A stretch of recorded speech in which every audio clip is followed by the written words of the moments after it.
Está con nosotros el ex ministro de Educación, Sergio Vittar. Señor Vittar, muy buenas noches. Buenas noches. Usted fue uno de los creadores del sistema de acreditaciones, del crédito con aval del Estado, en fin, toda esta reingeniería del sistema que se hizo durante el gobierno del expresidente Lagos. ¿Tiene algún mea culpa que hacer al respecto? Siempre hay que hacerse una autocrítica y uno siempre está reflexionando. Pero creo que la ley de acreditación fue un importante avance, porque hasta ese tiempo no había ninguna acreditación. Había una voluntaria que nadie quería aceptar porque las universidades privadas sostenían que el Estado no tenía que regularlas y la oposición de derecha de ese momento en el Parlamento sostenía de que el mercado regulaba y lo ha sostenido hasta hace muy poco. De manera que la ley de acreditación fue un cambio muy importante. ¿Valía la pena que el Estado comprometiera todos los millones de dólares que ha comprometido en ser aval de estos créditos que se entregan a universidades que están acreditadas, si el sistema que finalmente salió en la ley era tan feble y tan frágil? No, son dos leyes distintas. Estamos hablando de la acreditación. Obviamente, una depende de la otra. Es una de la acreditación y la otra hay un sistema que tiene varias partes que son becas, crédito solidario, crédito con aval del Estado, y antes de eso había unos sistemas mucho más caros que los papás a veces tenían que ir a un banco, no les prestaban el dinero o les cobraban unas tasas de interés igual que una tarjeta de crédito. De manera que hubo un avance importante en la expansión del sistema con 300.000 jóvenes nuevos que han podido entrar, que todavía la mayoría no egresa. Los que tienen problemas morosos normalmente no son del crédito con aval del Estado porque todavía no han egresado y eso además se va a reformar. De manera que, por cierto, uno tiene que reconocer si hubo fallas, cuáles son y cómo perfeccionar, pero el paso que se dio de tener una acreditación donde no había y de enfrentar a una oposición en ese tiempo que quería que el Estado no se metiera, fue bien importante. Ahora, felizmente, se pueden crear las condiciones de un consenso más amplio para que el Estado regule la fe pública y regule las universidades. ¿Por qué, teniendo las herramientas legales, la Concertación nunca cerró una universidad autónoma? ¿Le faltaron pantalones derechamente a las autoridades de la época? Es una pregunta que es importante enfrentarla porque es habitual decir qué se hizo que llegamos a esta situación. Y por lo tanto, para enfrentar esta respuesta y pensar en la solución, porque según el diagnóstico que tú haces, la solución que propone, hay que entender de dónde viene el problema. El problema viene primero del año 89 de una ley orgánica constitucional que se estableció a fines de la dictadura. Para cambiar esa ley orgánica constitucional se necesitaban 4/7 y hasta el año 2005 hubo senadores designados. Perdón, señor Vittar, que lo interrumpa, perdóneme, pero lo que pasa es que con la misma institucionalidad que ustedes tenían, hoy vemos el cierre de una casa de estudios autónoma y existe evidentemente la sospecha de que había esta y otras universidades autónomas que no merecían estar funcionando. Entonces, le reitero la pregunta, ¿por qué durante la época de la Concertación nunca se cerró una universidad autónoma si existían las herramientas para hacerlo? No existían las herramientas para hacerlo. Existen las mismas que hay hoy día. Esta universidad colapsó. ¿Y por qué ocurre el fenómeno de hoy? Primero porque esta universidad, ¿quién la acreditó? Fue acreditada por este gobierno. Esta universidad fue acreditada en 2010. Por la Comisión Nacional de Acreditación. La Comisión Nacional no es el gobierno que acredita. Sí, pero esta misma universidad había pedido la acreditación 2 veces antes y no se le dio.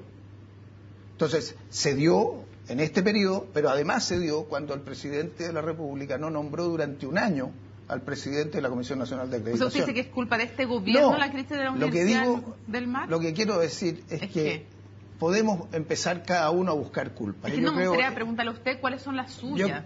Creo que esa... ¿Por qué no se cerró? O sea, ¿me va a decir que todas las universidades autónomas merecían estar funcionando? No había ninguna capacidad legal para intervenir una universidad. Y eso lo sabe cualquier persona que conoce este tema. No había en el sistema actual, que sigue hoy día y que hay que cambiar, de autonomía a la universidad. Cuando se le concede la autonomía a la universidad, y a esta se le concedió el 2001-2002, la universidad puede hacer lo que quiere. Y el pero Estado, hoy día lo están cerrando con las herramientas legales. Esto es lo que quiero explicar. El Estado no tiene atribuciones y por eso que se llegó a un colapso. Esta situación de ahora no es que se cierre porque no están dando bien. Se cierre porque colapsó, porque hubo un lucro que no correspondía, porque se violó la ley y porque el propio presidente de esta universidad, el señor Urrutia, hizo la denuncia. Ministro, nunca antes había habido una denuncia de esta naturaleza. Entonces, ¿dónde quiero ir? Acá el problema principal es cómo corregimos esto. Y yo creo que la debilidad principal es que la tesis de que el mercado regula y que el Estado no puede intervenir y no le da atribuciones a ningún gobierno no funciona más. Y segundo, que hay que tener un sistema para ayudarle a los muchachos, a sus familias. La situación es muy crítica y no existe tampoco ningún sistema establecido para apoyar a los jóvenes. Señor Vital, usted decía, esta universidad se cierra entre otros asuntos porque hay lucro y porque está violando la ley. ¿En los gobiernos de la concertación las universidades no lucraban y no violaban la ley al lucrar?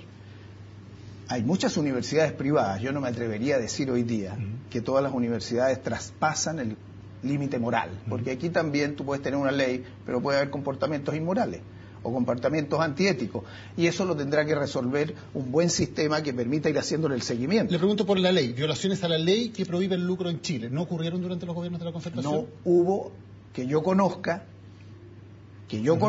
no hubo nunca una denuncia como las que se han producido ahora. Probablemente se producía ese lucro y en esa materia se pudo haber, creo yo, avanzado más en una fiscalización, haciendo que la ley se cumpliera. A ver, pero le pongo un ejemplo del año 2003, cuando usted era ministro, por ejemplo. Laureate Internacional, que es un consorcio que se dedica a comprar instituciones educacionales en todo el mundo, compró un 80% de la Universidad Andrés Bello y el IEP en $37 millones. ¿Eso para usted, como ministro, no fue una evidencia de que al menos había algo que investigar? Si había lucro cuando se vende una universidad en 37 millones de dólares. Y creo que hay también constancia de que envié una carta como ministro al Consejo Nacional de Educación de ese tiempo para señalarle mi preocupación por la expansión que era bastante incontrolada. Se llamó abogado y los abogados todos dijeron, esto está permitido por la ley. El lucro no se puede, pero este sistema de transferencia no está regulado. Entonces dijimos, muy bien, quiero la información. Y mandamos el proyecto de ley el año 2003, que salió el 2006, de la acreditación, en que se ponía como obligación en el proyecto del gobierno que la comisión fuera designada por el presidente de la República. Fue rechazado. Y que hubiera entrega de información financiera para poder hacer supervisión. Fue rechazado. Entonces quiero decir que hay con responsabilidades muy amplias compartidas que vienen de un sistema que no tiene regulación del Estado y que requería. Cuando uno dice esto, mucha gente dice, pero usted estuvo 20 años en la concertación en el gobierno, ¿por qué no lo hizo? Porque nunca tuvimos los 4/7, y cuando planteamos que ahora, para este y otros problemas, hay que reformar la Constitución y cambiar el sistema electoral, tiene que ver con esto. Yo no estoy haciendo una excusa. Si tú me preguntas, ¿cómo no me voy a preocupar si esta discusión yo en mi casa y en mi conciencia interna estoy permanentemente revisando qué es lo que no hicimos bien? Pero esta es la oportunidad para que también a los ciudadanos, perdón, usted la opción que teníamos. ¿Qué es lo que no hicieron bien? Perdón, porque usted mencionaba un punto, decía, tal vez nos faltó fiscalizar más. Parece que toda la sociedad sabía que se lucraba. La pregunta es, ¿por qué no hubo, sin necesidad de denuncia, una fiscalización del lucro en las universidades durante los gobiernos de la concertación? ¿Fue insuficiente la fiscalización sobre el lucro, señor Vital, en la concertación? Yo creo que hubo una menor fiscalización de la que pudo haber habido. ¿Por qué? En primer lugar, porque cada momento de la vida política y de la vida universitaria tiene sus problemas. ¿Cuál era el problema en el momento? Yo era senador hasta el 2002. ¿Qué es lo que vi? El presidente Elwin manda el año 91 un proyecto de ley para cambiar la ley orgánica constitucional de la educación superior. Después de la llamada Comisión Brunner. Se envía y se plantea un cambio de una ley que venía recién nombrada, el 89, dictada por la dictadura. Es rechazada completamente con senadores designados y la mayoría que había allí. No hubo yo estuve hasta el año 2002 en el Senado, empujé, nunca salió. Como ministro de Educación el año 2003, ¿cómo nosotros enfrentamos esta situación? Nos dimos cuenta que teníamos dos grandes problemas. Cómo controlar la calidad y mandamos el proyecto de ley de acreditación. Ese fue un paso y yo creo que es un gran cambio que se impulsó. Hoy día esa se puede perfeccionar porque los problemas del 2003 no son los mismos que los del 2013. Y luego teníamos un problema muy serio que había muchos jóvenes con capacidad para llegar que no podían entrar a la universidad. Había que poner recursos adicionales. Se pusieron recursos adicionales importantes en el crédito para las universidades, el Consejo Rectorio, llamado crédito solidario, con 2% de interés. Y después se dijo a todo el sistema, el Estado va a avalar. Y eso ha permitido que muchos jóvenes de ingresos muy bajos ingresaran y ahora se puede perfeccionar. Perfecto, ministro, entonces, de manera que esas dos medidas yo considero que son medidas que fueron útiles. Hoy se miran con desdén, mirado 10 años después, perfecto, pero en ese momento fueron correctas. No se podían tomar esas medidas, no se podía legislar, no se podía avanzar y al mismo tiempo cumplir con una obligación como es fiscalizar que no se viola la ley. La fiscalización requiere de atribuciones y yo puedo afirmar acá que el sistema actual no entrega atribuciones al Estado.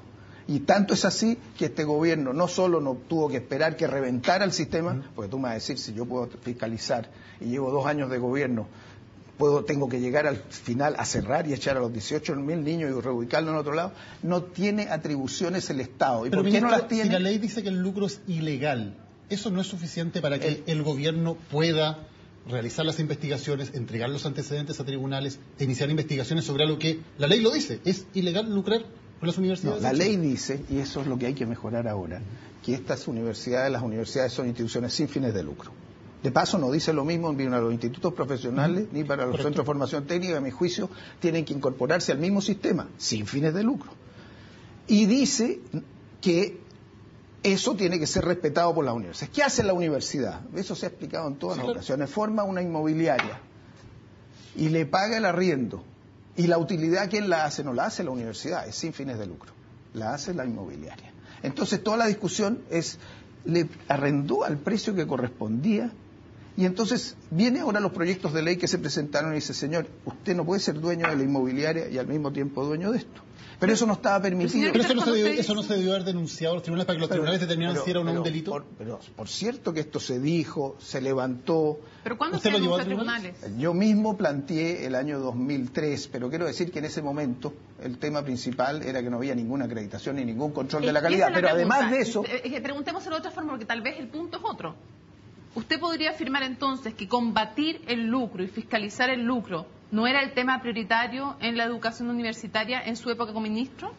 No solo era prioritario combatir el lucro, era prioritario expandir la educación pública y el rol del Estado. Pero fiscalizar no era para ese tema. Pero cuando yo digo que se envió un proyecto de ley el año 91 que no dio resultado, cuando presentamos el proyecto de ley el 2003 para tener la ley de acreditación, y esa ley de acreditación salió distorsionada, en que, si tú lean por favor el debate en el Parlamento, la gente de la UDI y Renovación Nacional, que hoy día quiere hacer estos cambios, decía que el mercado tenía que regularlo todo, que el Estado no tenía que meterse en nada, no podía entregar ni el dinero. Entonces, eso es lo que yo quiero que cambiemos y lo que todos nosotros decimos que cambiemos. Entonces, si vamos a estar, ¿cuál es mi preocupación? Yo puedo justificar, yo puedo hacer autocrítica, podemos empezar a echarnos la culpa unos a otros. Ese es el camino para Chile. Yo creo que están dadas las condiciones después de este colapso de hacer cambios importantes. Y puedo decir cuáles creo yo que son los cambios importantes. Antes de eso, y hay que apoyar al gobierno en esa línea. Ex ministro de Educación decía que en su época no existían, no las condiciones legales, porque dice que sí existían. Dice que no existían las condiciones políticas para cerrar una universidad que hubiera sido impopular y que no le hubiera gustado a las casas de estudio privadas.